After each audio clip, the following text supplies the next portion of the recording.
سر ماں باپ کے حوالے سے ایک سوال ہے، سورہ بنی اسرائیل کی آیت جس میں ماں باپ کو اف تک نہ کہنے کا حکم۔ اب آج کل کے حالات میں میرے سے بھی ہوا ہے یہ کہ والدین سے ہم کہتے ہیں کہ آپ چپ کر کے بیٹھ جائیں، آپ کو نہیں پتا، آپ اس معاملے میں نہ بولیں، تو کیا یہ بھی استغفر اللہ تو بولی اللہ تعالیٰ معاف کرے، یہ کبھی بھی الفاظ نہیں استعمال کرنے چاہیے ماں باپ کے لیے۔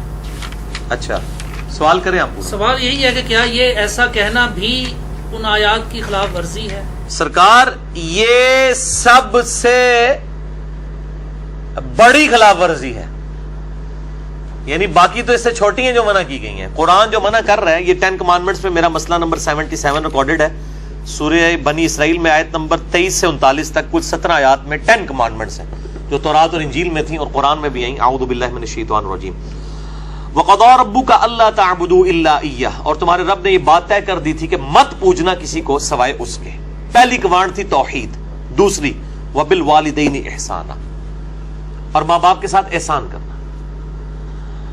قرآن حکیم میں کم از کم 4 مقامات پہ توحید کے فوراً بعد اللہ تعالیٰ نے ماں باپ کا ذکر کیا، اور اس کا ذروہ سنام ایپیکس یہ ہے سورہ بنی اسرائیل، اس سے زیادہ کہیں نہیں ڈیٹیل آئی ہے اور نہ سینسٹیویٹی کا لیول۔ اما یبلغن عندک الکبر، اگر وہ پہنچ جائیں تمہاری موجودگی میں بڑھاپے کی حالت کو، احدہما او کلاہما، چاہے دونوں میں سے ایک چاہے دونوں۔ وہ صحیح مسلم میں حدیث ہے، آپ صلی اللہ علیہ وآلہ وسلم نے فرمایا کہ برباد ہو جائے وہ شخص جس کو ماں باپ دونوں یا دونوں میں سے کوئی ایک بڑھاپے کی حالت میں ملے اور ان کی خدمت کر کے جنت نہ کما سکے۔ یہ صحیح مسلم میں ہے، مسلم میں تو اتنی ہی ہے، لیکن ترمذی کے اندر اور مستدرک للحاکم میں وہ بڑی ڈیٹیل حدیث ہے کہ آپ صلی اللہ علیہ وآلہ وسلم 3 سیڑھیاں چڑھے، پہلی سیڑھی پہ فرمایا آمین، پھر دوسری پہ آمین، پھر تیسری پہ آمین۔ پوچھا گیا تو آپ فرمایا کہ جبرائیل علیہ السلام آئے تھے، انہوں نے کہا کہ آپ اللہ کے رسول صلی اللہ علیہ وآلہ وسلم میری دعا پہ آمین کہیں کہ برباد ہو جائے وہ شخص جس کے سامنے آپ کا ذکر ہو اور وہ آپ پر درود شریف نہ پڑھے، اللہم صلی علی محمد وعلی آل محمد۔ تو میں نے کہا آمین۔ پھر انہوں نے کہا کہ برباد ہو جائے وہ شخص کہ جس کو ماں باپ یا دونوں یا دونوں میں سے ایک کو بڑھاپے کی حالت ملے، ان کی خدمت کر کے وہ جنت نہ کما سکے، میں نے کہا آمین۔ اور تیسرا، برباد ہو جائے وہ شخص جس کو رمضان کا مہینہ ملے اور وہ اپنی مغفرت نہ کروا سکے، آپ نے فرمایا آمین۔ مختلف طریق میں یہ ترتیب ڈیفرنٹ ہے، بہرحال یہ تینوں باتیں۔ اور مسلم شریف میں اتنے الفاظ ہیں، وہ صحیح مسلم میں ہے کہ برباد ہو جائے وہ شخص جس کو ماں باپ دونوں یا دونوں میں سے ایک بڑھاپے میں ملے اور وہ ان کی خدمت کر کے بخشش نہ کر سکے۔ یہ تو ایک ہے، یہ سائملٹینیس کنٹراسٹ۔ دوسری طرف یہ ہے کہ اگر وہ پہنچ ہی جائیں تمہارے سامنے دونوں یا دونوں میں سے ایک بڑھاپے کی حالت میں، فلا تقل لہما اف، ان کو اف تک بھی مت کہنا۔ اف کی ٹرانسلیشن پنجابی میں ہو سکتی ہے ہاں۔ آپ کہہ رہے ہیں کہ جی تسی یہ کہو چپ کر کے بیٹھے رہو، تانوں نہیں پتا، یہ تے اللہ دے بندے ہو، یہ تے گال ہے، اللہ دے نزدیک تو اتنی بڑی یہ چیز ہے۔ اللہ تو کہہ رہے ہیں کجروی سے یہ بھی نہیں کہنا ہو، یعنی وہ بات کر رہے ہو اور آپ ان کو صرف اتنا رسپانس کرتے ہیں، یار بس ایویں لگا ہوئے، یہ بھی نہیں، جملہ بھی نہیں بولتے، آپ کہتے ہیں ہاں تاک لے، یہ اس کو منع کیا گیا ہے، وہ تو بہت بڑی بات ہے۔ ان کو اف تک بھی مت کہنا، ولا تنہرہما، اور ان کو مت جھڑکنا، وَقُلْ لَهُمَا قَوْلًا كَرِيمًا، اور بات بڑی نرمی سے ان کے ساتھ کرنا، وَاخْفِضْ لَهُمَا جَنَاحَ الذُّلِّ مِنَ الرَّحْمَةِ، اور اپنے عاجزی کے ساتھ کندھے جھکا کے رکھنا ان کے سامنے، یعنی آپ غیر اللہ کے سامنے جھک نہیں سکتے اتنا کہ آپ کے ہاتھ گھٹنوں تک لگ جائیں، ماں باپ کے سامنے بھی آپ اتنا جھکیں کہ ہاتھ گھٹنوں تک نہ لگیں، یعنی حالت رکوع نہ بنے، اس سے پہلے یعنی آپ نے ایسے ان کے سامنے رہنا، جی ابا جی، جی امی جی، اس طرح اپنے عاجزی کے ساتھ کندھے جھکا کے رکھنا۔ وَقُلْ رَبِّ ارْحَمْهُمَا كَمَا رَبَّيَانِي صَغِيرًا، اور ان کے لیے دعا کرنا ہے رب ان دونوں پر رحم فرما جس طرح بچپن میں انہوں نے مجھے رحم کر کے پالا تھا۔ اور یہ وجہ بھی بتا دی کہ بچپن میں چونکہ انہوں نے پالا ہوا ہے، سب سے لاچار انسان کا بچہ ہے۔ بلی کے بچے کو آپ اس ٹیبل پہ رکھ دیں نیچے نہیں گرے گا، اور انسان کا آپ سال کا بچہ بھی رکھ دینا، وہ اگر کروٹ لیتا ہے تو گر پڑے گا، اس کو نہیں عقل کہ میں نے نیچے گرنا ہے یا نہیں گرنا، اتنا لاچار ہے انسان۔ اسی لیے انسان کے ماں باپ کو اتنا حق دیا گیا، چاہے وہ مشرک ہی کیوں نہ ہو، دنیاوی معاملے میں ان کے ساتھ معروف طریقے سے چلنا ہے۔ یہ حضرت لقمان کی جو نصیحت ہے، میرا بھی وہ لیکچر بھی ریکارڈ ہوا ہے، مسئلہ 176 میں نے بتایا۔ ربکم اعلم بما فی نفوسکم، یہ آپ کی بات کا جواب آ رہا ہے، تمہارا رب خوب جانتا ہے جو تمہارے جی میں ہے۔ ان تکونوا صالحین، اگر تم نیکوکار ہو، اچھے ہو، یعنی تمہاری عادت نہیں ہے بدتمیزی کرنے کی، کبھی کبھار کوئی تھوڑا سا سکپ آف لینگویج یا سلپ آف ٹنگ ہو جاتی ہے، فَإِنَّهُ كَانَ لِلْأَوَّابِينَ غَفُورًا، تو پھر بے شک اللہ تعالیٰ توبہ کرنے والوں کی توبہ کو قبول کرتا ہے. یعنی عادی مجرم نہ ہو. ان تکونوا صالحین، اگر تم عادی مجرم نہیں ہو، عام حالت میں تمہارا بڑا اچھا ایٹیچیوڈ ہے، کبھی کوئی اسٹیٹ آف مائنڈ ایسی تھی کہ کوئی بات غلط نکل گئی، فوراً توبہ کرو. توبہ اللہ سے بھی کرنی ہے، ان سے بھی معافی مانگنی ہے، اللہ تعالیٰ معاف کر دے گا. لیکن یہ معاملہ بہت سینسٹیو ہے نا جی. اب دیکھیں کہ ہم دنیاوی معاملات میں بھی، یعنی سوئی گیس کی وجہ سے آپ کو پتا ہے کتنے لوگ ہیں جن کے ساتھ ایشو بنتے ہیں.